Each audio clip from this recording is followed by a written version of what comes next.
اے پیغمبر صلی اللہ علیہ وآلہ وسلم،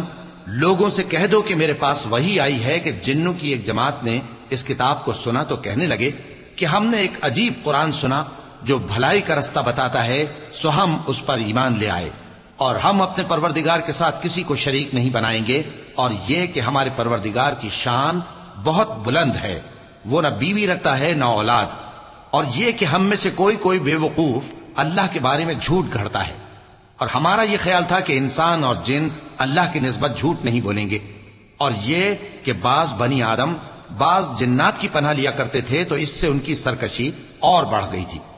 اور یہ کہ ان کا بھی یہی اعتقاد تھا جس طرح تمہارا تھا کہ اللہ کسی کو نہیں زندہ کرے گا، اور یہ کہ ہم نے آسمان کو ٹٹولا تو اس کو مضبوط چوکیداروں اور انگاروں سے بھرا ہوا پایا، اور یہ کہ پہلے ہم وہاں بہت سے مقامات پر فرشتوں کی باتیں سننے کے لیے بیٹھا کرتے تھے، اب کوئی سننا چاہے تو اپنے لیے انگارہ تیار پاتا ہے، اور یہ کہ ہمیں معلوم نہیں کہ اس سے اہل زمین کے ساتھ برائی مقصود ہے یا ان کے پروردگار نے ان کی بھلائی کا ارادہ فرمایا ہے، اور یہ کہ ہم میں بعض نیک ہیں اور بعض دوسری طرح کے، ہمارے کئی طرح کے مذہب ہیں، اور یہ کہ ہم نے سمجھ لیا ہے کہ ہم زمین میں خواہ کہیں ہوں اللہ کو ہرا نہیں سکتے اور نہ بھاگ کر اس کو تھکا سکتے ہیں،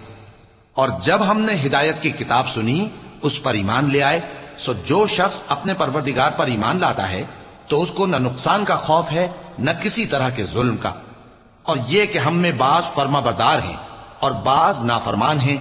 تو جو فرما بردار ہوئے وہ سیدھے رستے پر چلے، اور جو نافرمان ہوئے وہ دوزخ کا ایندھن بنے۔